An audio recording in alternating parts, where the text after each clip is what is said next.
아멘. 오늘 하나님 말씀은 열왕기하입니다. 열왕기하 6장. 열왕기하 6장. 예. 1절부터 7절까지 우리가 한 목소리로 읽겠습니다. 열왕기하 6장.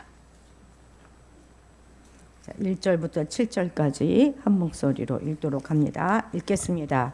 선지자의 제자들이 엘리사에게 이르되 보소서 우리가 당신과 함께 거주하는 이것이 우리에게는 좁으니 우리가 요단으로 가서 거기서 각각 한 제목을 가져다가 그곳에 우리가 거주할 처소를 세우사이다 하니 엘리사가 이르되 가라 하는지라.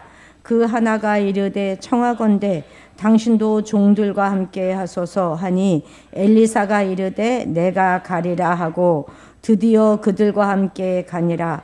무리가 요단에 이르러 나무를 베더니 한 사람이 나무를 벨 때에 쇠도끼가 물에 떨어진지라.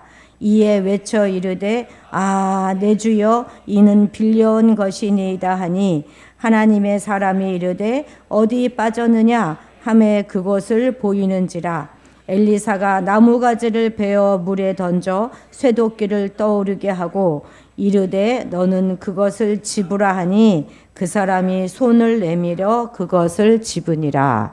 아멘. 아멘. 우리가 오늘 지금 읽은 이 본문은 마치 동화이죠. 금도끼, 은도끼. 그 동화랑 좀 비슷하다 하는 생각이 들지 않습니까?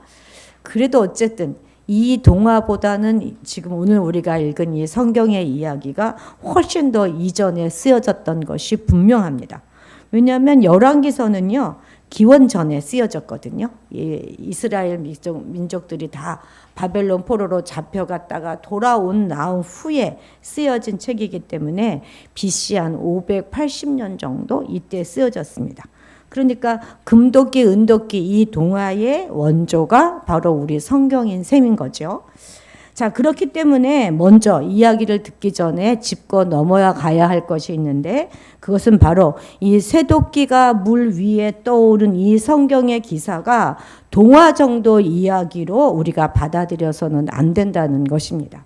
성경성의 모든 기사와 사건은 예수님이 실제이고 하나님이 실제이고 성령님이 실제인 것처럼 또한 모두 다 실제입니다. 이 우주 속에다가 지구를 띄워놓고 그것을 공전과 자전으로 돌아가게 하시는 하나님이 그깟 도끼 하나 물속에서 떠오르게 하지 못하시겠습니까? 자, 열왕기 상은요. 먼저 우리가 열왕기 상을 좀 어떤 내용인가 봐야 될 텐데 하나님의 백성이 왜 이방 민족의 포로가 되어야만 했는가 하는 그 왕들의 그런 사실을 왕들의 이야기로 통해서 보여주고 있는 것이 바로 이 열왕기 상하입니다. 그 중에 열왕기 상에는 주로 이제 엘리야 선지자가 중심이 되어서 그 이야기가 나와요. 그리고 열왕기 하에서는 엘리야 선지자의 제자이죠. 엘리사 선지자가 중심축이 되어서 이야기가 나오고 요 두 선지자에 대한 이야기의 많은 부분이 할애되어져 있습니다. 열왕기가 분명 왕들의 이야기임에도 불구하고 이렇게 선지자들에 대한 이야기가 상당히 많이 이렇게 할애되어 있다는 것은 그만큼 이 선지자들이 이스라엘 역사에 큰 영향을 끼쳤기 때문일 것입니다. 엘리야 선지자는 주로 혼자 사역을 감당했어요. 자기 혼자서. 그런데 엘리사 선지자는요, 제자 양육을 아주 열심히 했습니다. 그래서 여러 곳에다가 선지자 학교를 세우고 기숙사를 세웠습니다. 그래서 엘리사 시대에는 신학교가 심찬 성장을 이루었고 또 많은 청년들이 모여들었습니다. 그러다가 보니 학교 교실도 부족하고 기숙사도 많이 부족한 거예요. 학교 공간이 비좁은 그 현실적인 문제를 해결하기 위해서 선지자의 이 제자들은 모두 함께 요단으로 가서 제목을 배워다가 직접 학교를 증축하겠다 이렇게 나섭니다. 그리고 스승인 엘리사에게도 우리 함께 가십시다 이렇게 청하죠. 그런데 이 여리고 신학교의 재정 상태가 그렇게 좋지 않아서 연장을 많이 준비해서 가져갈 수가 없는 것입니다. 그래서 그들이 가지고 있는 연장이라고 하는 것은 빌려온 도끼, 쇠도끼 하나가 유일했습니다. 자, 이제 요단에 도착해서 나무를 열심히 베고 있었는데 그만 그 도끼 날을 물속에 빠뜨리고 말았어요. 휙 날아가 버린 거죠. 그런데 그 물이 깊어서 그랬는지 아니면 물살이 빨라서 그랬는지는 모르지만 어쨌든 들어가서 꺼내올 수 있는 그런 상황은 아니었던 것이죠. 그런데 엘리사가 하나님의 능력으로 그 도끼를 떠오르게 하였다 하는 것이 바로 오늘 본문의 내용입니다. 자, 성경의 모든 이야기는요, 단순한 현상만을 나타내주고 있지는 않습니다. 그 이면에 그런 이야기를 통해서 독자들에게 들려주고 싶은 영적인 메시지가 있는 것이죠. 자, 이 도끼 이야기도 마찬가지입니다. 성경은 사단이 주인인 이 세상에서 살아가는 그리스도인들을 하나님의 군사다 이렇게 표현합니다.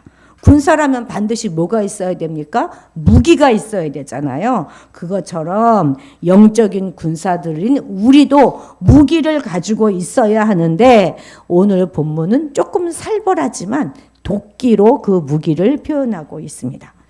영적 전투를 치르기 위해서 우리에게 있어야 되는 여러 가지 은사와 능력 또 귀중한 영적 자산들 이런 모든 것들을 이 도끼로 비유할 수 있을 것입니다. 뿐만 아니라 하나님이 우리에게 주신 모든 거 있잖아요. 그러니까 그런 모든 것, 뭐 건강이라든지 재능이라든지 은혜, 뭐 어떤 하나님의 성품 이런 모든 것들을 다 저는 이 도끼로 정의하고 싶습니다. 하나님이 우리에게 주신 모든 것 그것이 바로 도끼이고 우리는 그 도끼를 가지고 이 세상 속에서 하나님의 나라를 세우며 살아가야 하는 것이죠. 근데 이런 무기나 연장이 없다면 어떻게 우리가 하나님의 나라를 세울 수 있겠습니까? 생각할 수도 없는 일이죠. 사단은 끊임없이 우리를 속여서 우리의 모든 것을 다 빼앗아 가려고 합니다. 건강도 빼앗고 돈도 빼앗고 우리의 용기도 재능도 다 빼앗아 가려고 하죠. 그런데 우리가 만약 이런 무기들을 그냥 잃어버리고 만다면 우리는 속수무책으로 당할 수밖에 없을 것입니다. 저는 오늘 읽은 이 본문을 빌려온 도끼, 잃어버린 도끼, 또 다시 찾은 도끼 요 세 대지로 나누어서 본문의 말씀을 좀 묵상해 보려고 합니다. 자, 첫 번째입니다. 첫 번째. 빌려온 도끼. 빌려온 도끼. 이 빌려온 도끼는 빌려왔기 때문에 겸손과 연합함으로 잘 사용해야 하는 것이죠. 자, 5절 같이 읽겠습니다. 5절입니다. 시작. 한 사람이 나무를 벨 때에 쇠도끼가 물에 떨어진지라 이에 외쳐 이르되 아, 내 주여 이는 빌려온 것이니이다 하니 네, 쇠도끼 그것은 바로 자기 것이 아니라 빌려온 것이었습니다. 자, 야고보서 1장 17절 함께 읽습니다. 온갖 좋은 은사와 온전한 선물이 위로부터 빛들의 아버지께로부터 내려오나니 그는 변함도 없으시고 회전하는 그림자도 없으시니라. 아멘. 그렇습니다. 온갖 좋은 은사와 온갖 좋은 선물들이 위로부터 아버지께로부터 내려옵니다.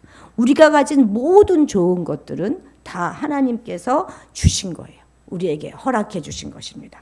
어디 은사와 재능뿐이겠습니까? 우리가 가진 모든 것, 생명, 건강, 재물 이런 모든 것이 우리 마음대로 할 수 없는 원래 주인은 아버지 것이라는 거예요. 정말 우리 마음대로 뜻대로 할 수 없는 것들입니다. 뭐 죽고 싶다고 죽을 수 있나요? 그죠? 건강하고 싶다고 늘 건강할 수 있나요? 그럴 수 없잖아요.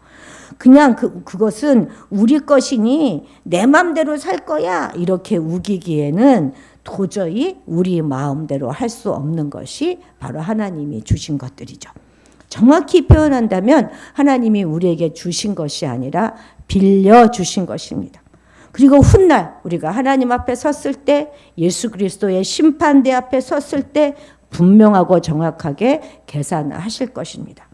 어떤 젊은이들은 특히 요즘 뭐 동성애라든지 동성혼을 주장하는 사람들, 또 낙태를 주장하는 사람들은 내 몸은 내 것이니까 내 마음대로 사용해도 된다, 이렇게 당당히 자신의 의견을 밝히기도 합니다만, 아마 그들도 내심으로는 이 모든 것이 다 하나님이 주신 것이다 하는 사실을 부인할 수는 없을 것입니다.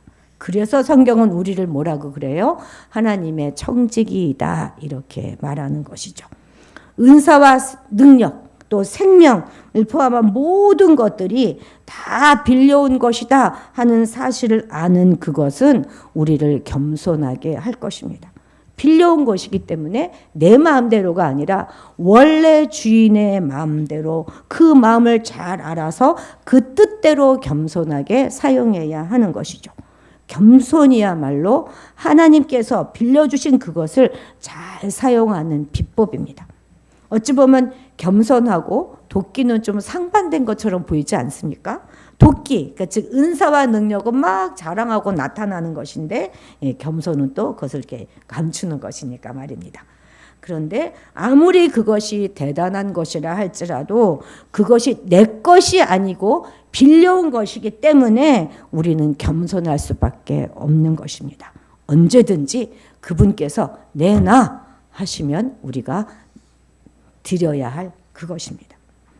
자, 세계적인 바이올리니스트가 연주하는 스트라디바리우스, 이 바이올린 가격이 얼마인지 아십니까? 요거는 141억 원짜리래요.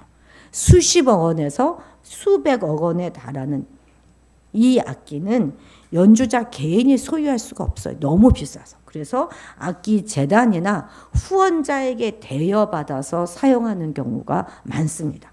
연주자는 이 최고의 악기를 빌려 연주할 때 이 위대한 소리를 내는 이 악기가 내 것이 아니다. 나는 그저 빌렸을 뿐이다. 나는 그저 전달자일 뿐이다. 라는 사실을 기억하고 겸손하게 사용해야 하는 것이죠. 그래서 절대 자랑하지 않고 소중히 다루면서 아름다운 음악으로 하나님과 사람들을 섬겨야 하는 것이죠. 만약 연주자가 이 비싼 악기가 마치 자기 것인 양 막 자랑하고 험악하게 다룬다면 주인은 악기를 그냥 거두어 가고 말 것입니다.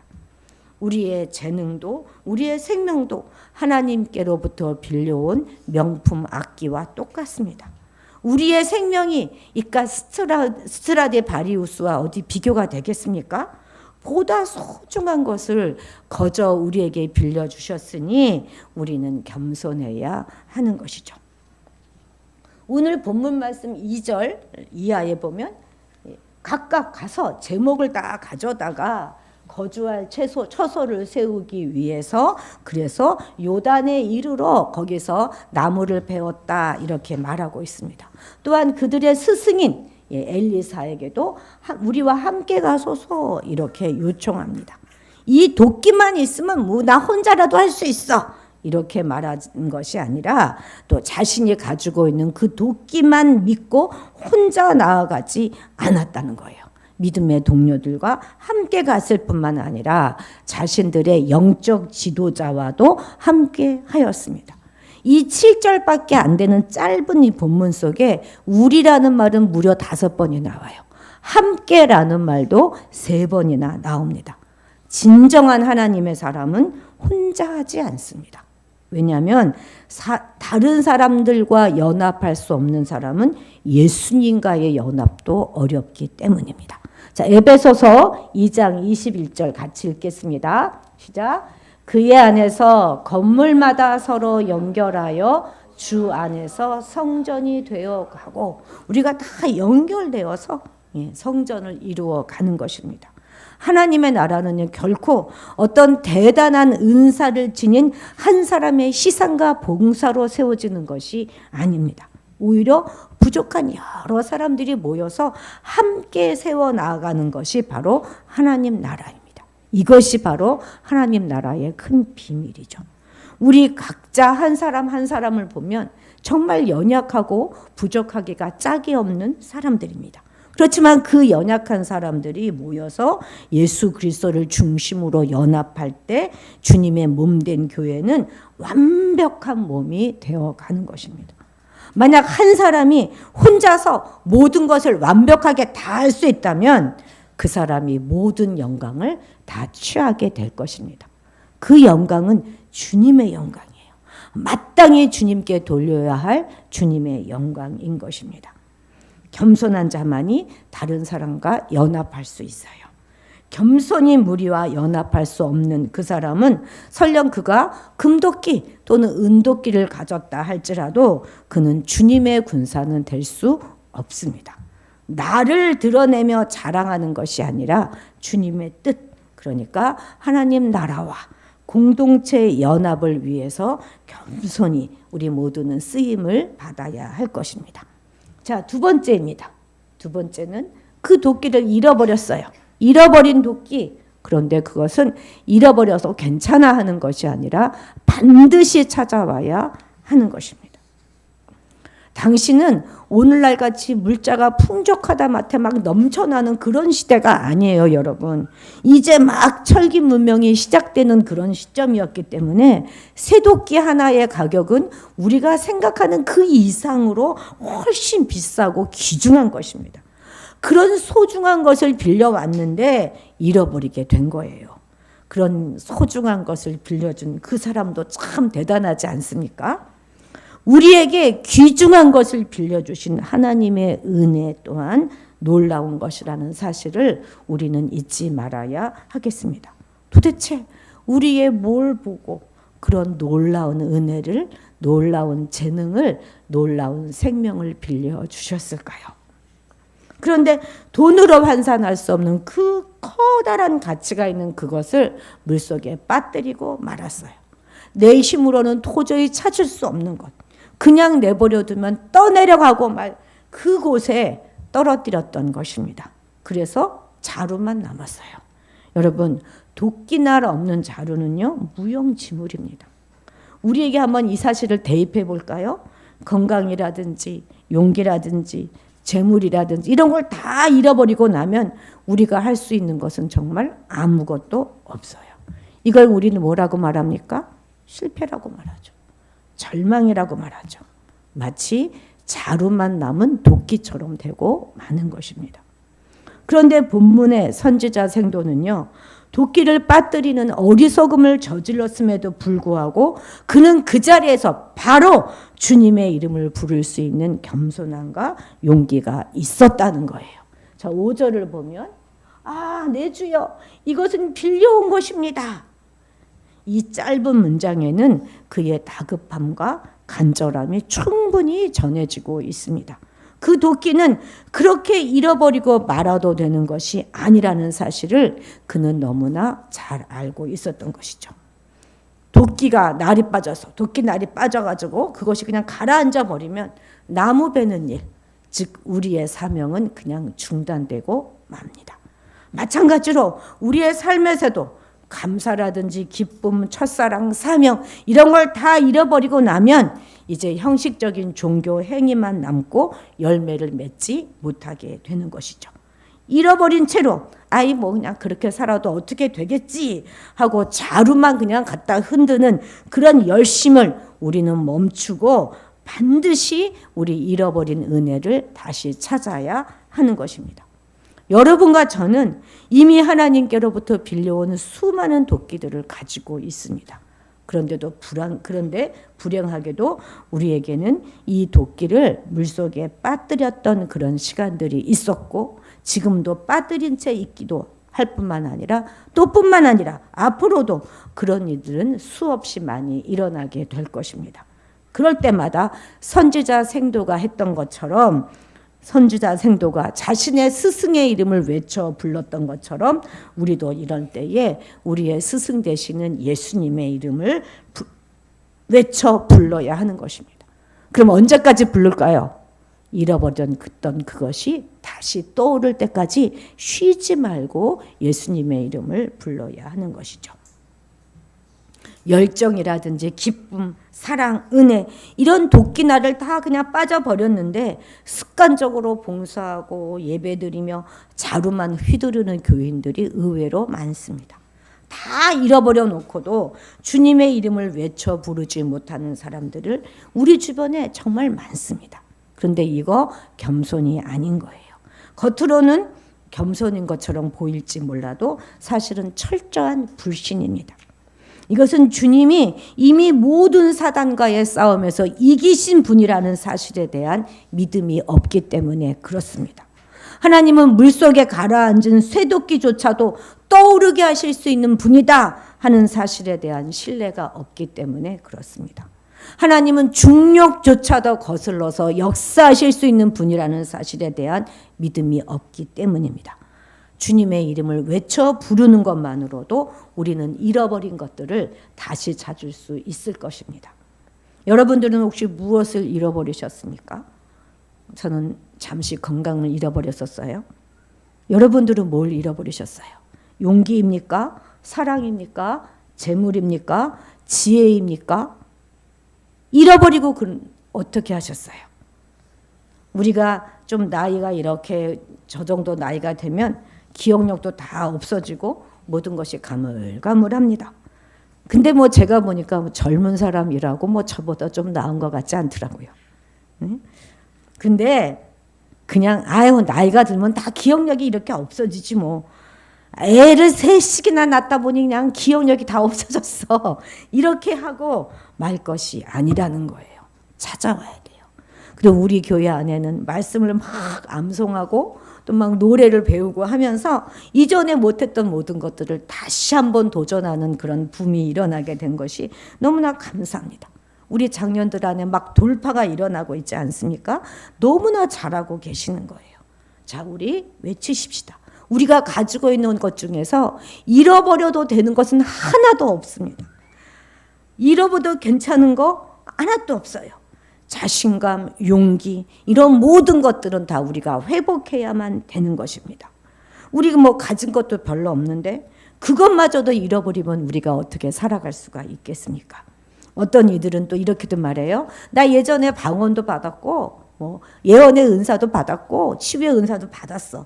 근데 사용하지 않았더니 지금 하지 못해. 이런 말을 그냥 이제 뭐 나는 안 되지. 이렇게 체념하며 말하곤 합니다. 그렇지 않습니다. 그렇게 잃어버렸다면 다시 그것을 우리가 찾아와야 하는 것입니다. 이전에는 정말 열심히 내가 신앙생활하고 봉사했는데 지금은 힘들어서 못하. 이런 말도 우리가 너무 쉽게 해요. 그것 역시 우리가 다시 찾아와야 하는 것입니다. 그것은 하나님의 것이고 무엇으로도 대신할 수 없는 소중한 가치가 있는 것들입니다. 우리가 주님 앞에 이 다음에 섰을 때 너는 내가 준 것들을 다 어찌하고 지금 이렇게 빈손으로 어디다 갖다 잃어버렸어? 라고 물으신다면 우리는 뭐라고 답할 수 있겠습니까? 어찌 되겠지. 그냥 뭐 없어도 살아갈 수 있어 하면서 패배자로 있는 것은 믿는 자의 바른 태도가 아닌 것입니다. 우리는 음부 이렇게 말하면 굉장히 어둡고 컴컴한 지옥을 생각하잖아요. 근데 사단의 진지는 그렇게 어둠만 있는 것이 아니라는 그런 이야기를 하는 성령 사역자의 쓴 그런 책에서 제가 읽었던 적이 있습니다. 사단의 저 깊은 곳에는요, 온갖 귀중한 것들이 다 담겨 있는 아주 화려하고 밝은 그런 영역이 있다는 거예요. 그것이 어떤 것인지 아십니까? 믿음의 사람들에게 빼앗아 온 귀중한 것들이 다 거기에 들어있는 거예요. 어마어마한 보물창고가 있다는 것입니다. 근데 잃어버려 놓고도 잃어버렸는 줄도 모르고 찾으려고도 하지 않기 때문에 너무나 진귀한 것들이 사단의 창고에 가득 차 있다는 것입니다. 오늘날 분실물 센터에 가도 찾아가지 않는 물건들이 많잖아요.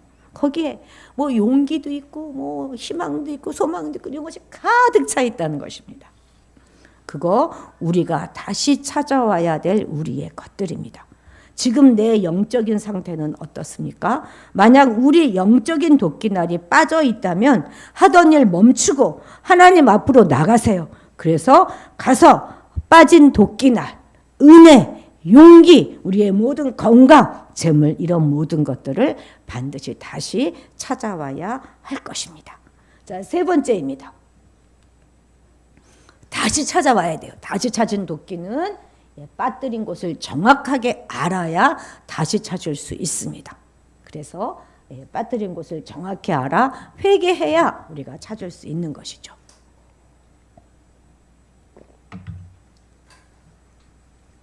영구 시리즈에 이런 이야기가 있습니다. 여러분들도 많이 들어보셨을 거예요. 영구가 가로등 밑에서 무언가를 열심히 찾고 있습니다. 그래서 지나가던 이웃이 아니 도대체 뭘 그렇게 열심히 찾고 있어? 이렇게 물어보았습니다. 그랬더니 500원짜리 동전 하나를 잃어버려서 열심히 찾고 있다 이렇게 답합니다. 이 이웃은 아주 착한 사람이라 그래? 그럼 내가 같이 찾아줄게. 열심히 찾아요. 근데 아무리 찾고 또 찾고 또 찾아도 보이지 않습니다. 그래서 너무 답답해서 이 이웃이 한 번 더 물어봅니다. 영구야, 너 여기서 잃어버린 거 맞아?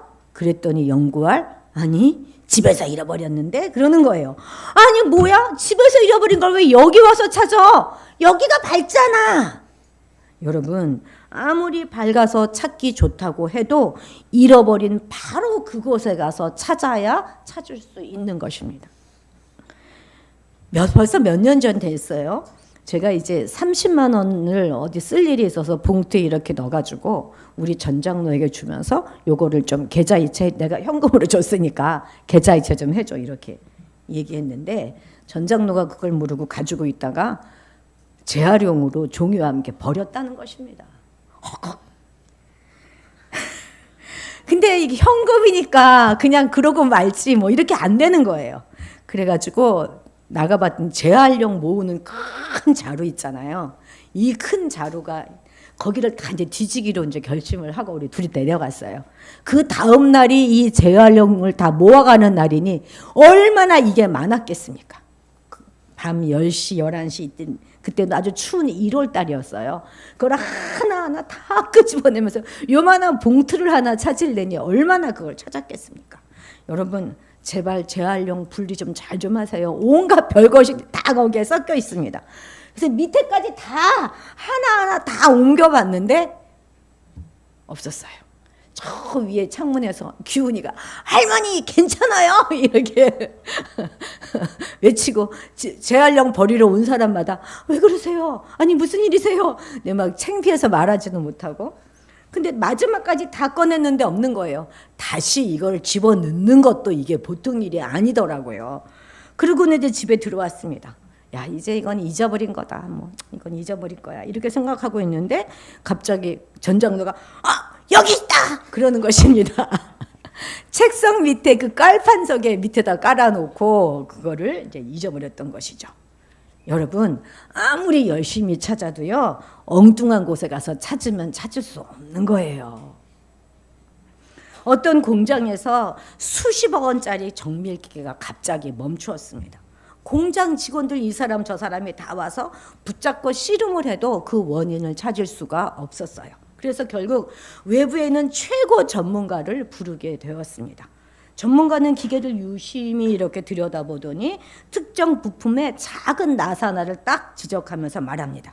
요 나사가 조여지지 않아서 유격이 생긴 것입니다. 이 나사를 조이십시오. 그 나사를 조이자 기계가 다시 작동하기 시작합니다.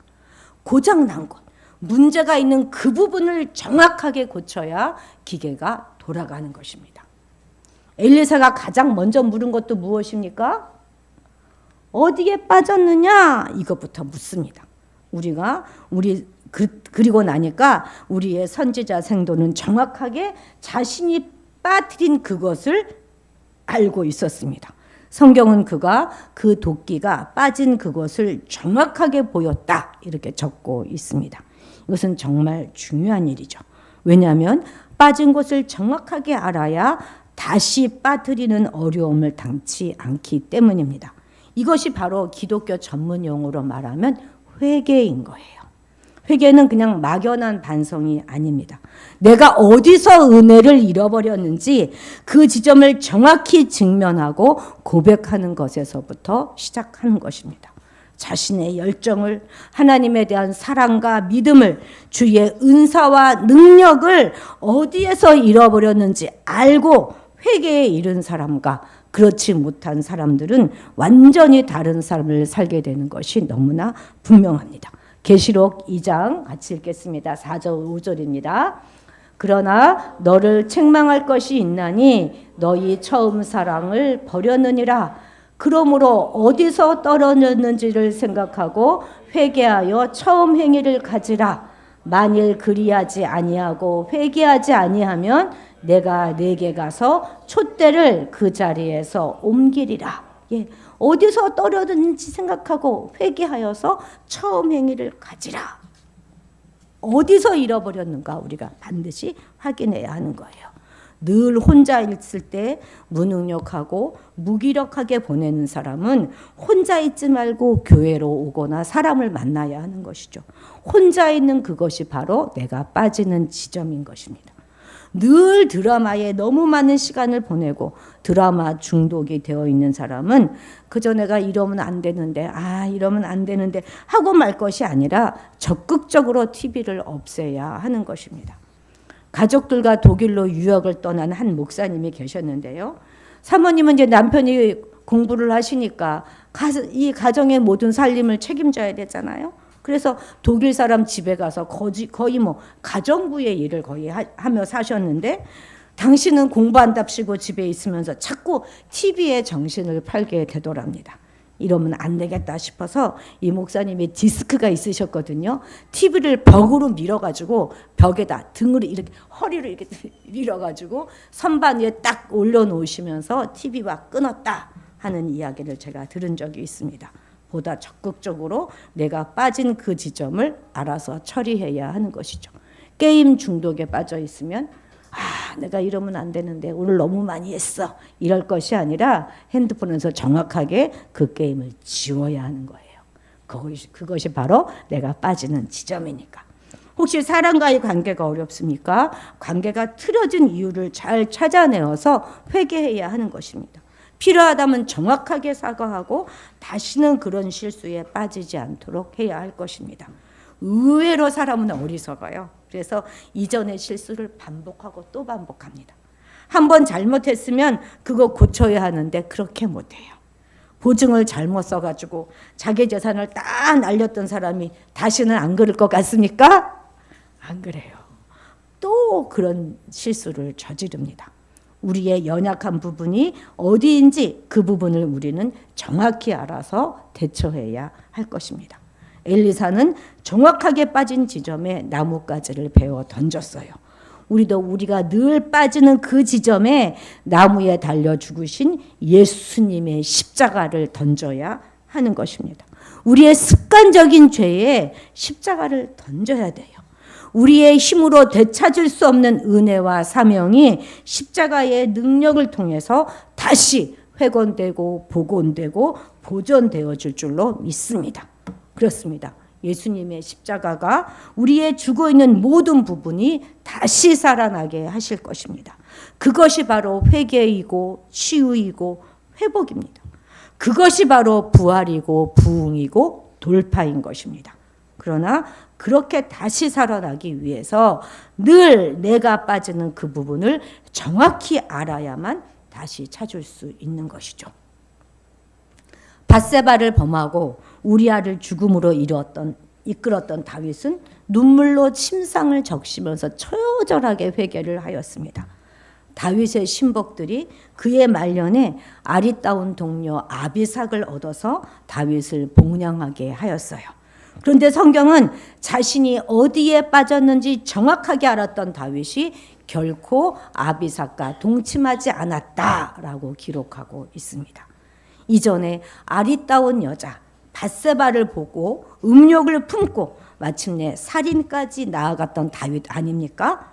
물론 다윗이 이때는 나이가 많이 들고 또 늙기도 했지만 성경 기자가 굳이 왕이 그녀와 잠자리를 하지 않았다라고 기록한 데는 그런 다윗의 결단이 있었다 하는 것을 암시해 주고 있는 것입니다.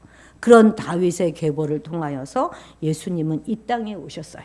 그러나 자신이 도대체 무엇을 잘못했는지 몰랐던 사울은 비참한 최후를 맞이하게 됩니다. 그리고 그의 가문은 그것으로 끝이 나 버렸어요. 우리가 자신들의 도끼를 다시 되찾았을 때 사단은 울며 떤다는 사실을 여러분 아십니까? 왜냐하면 우리가 다시 찾아온 그 도끼는 이제 평범한 이전의 그 도끼가 아니기 때문입니다. 이제는 정말 파워풀한 울트라 짱 도끼가 되는 것입니다. 그러나 다 잃어버리고 그냥 그렇게 그날이 그날처럼 살아가는 자들에 대해서 주님은 결코 침묵하지 않으실 것입니다. 우리들에게 주어진 도끼는 정말 중요합니다. 어느 것 하나 중요하지 않은 것이 없어요. 잘못된 진리를 분별해내고 또 부흥을 가로막는 사단의 전략적인 장애물을 찍어내 버리기 위해서 우리의 도끼들은 사용될 것입니다. 진리가 강력하게 역사하는 부흥이 되기 위해서는 성령의 불을 타오르게 하는 그런 땔감이 필요하는데 그 땔감을 구하는 일에 우리의 도끼는 충분히 사용될 수 있습니다. 겸손하게 다른 지체들과 연합함으로 우리가 가진 모든 것들은 더 한층 빛이 나게 될 것입니다. 그런데 그것은 너무나 쉽게 물속에 빠뜨리고 잃어버릴 수가 있어요. 그러나 그걸 왜 잃어버렸는지 누구의 잘못인가 하는 건 그리 중요하지 않습니다. 우리의 잘못일 수도 있고 또 환경적인 요인일 수도 있지요. 그 이유 그렇게 대단한 것 아닙니다. 그런데 중요한 것은 그 후에 주의 이름을 부르면서 끝까지 사용권을 주장하고 있는가 하는 그 점입니다. 그런 사람에게 하나님은 반드시 다시 꺼내 주실 것입니다. 자신이 어디다 빠뜨렸는지를 알아서 철저하게 회개하는 사람에게 하나님은 더 강력한 것으로 갚아주실 것입니다. 그리고 이러한 도끼를 가진 자만이 주의 군사로 서게 될 것이 분명합니다. 그리고 그러한 자만이 주의 길을 예비하였던 사도 요한처럼 부흥의 길을 예비하고 하나님의 나라를 확장하는 그런 자가 될 것입니다.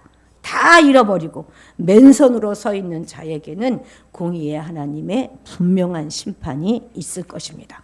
여러분들이 무엇을 잃어버리셨든지 그것을 찾아서 다시 한번 화려하고 능력 있는 주님의 평신도 사역자가 되시기를 주님의 이름으로 축복합니다. 기도하시겠습니다.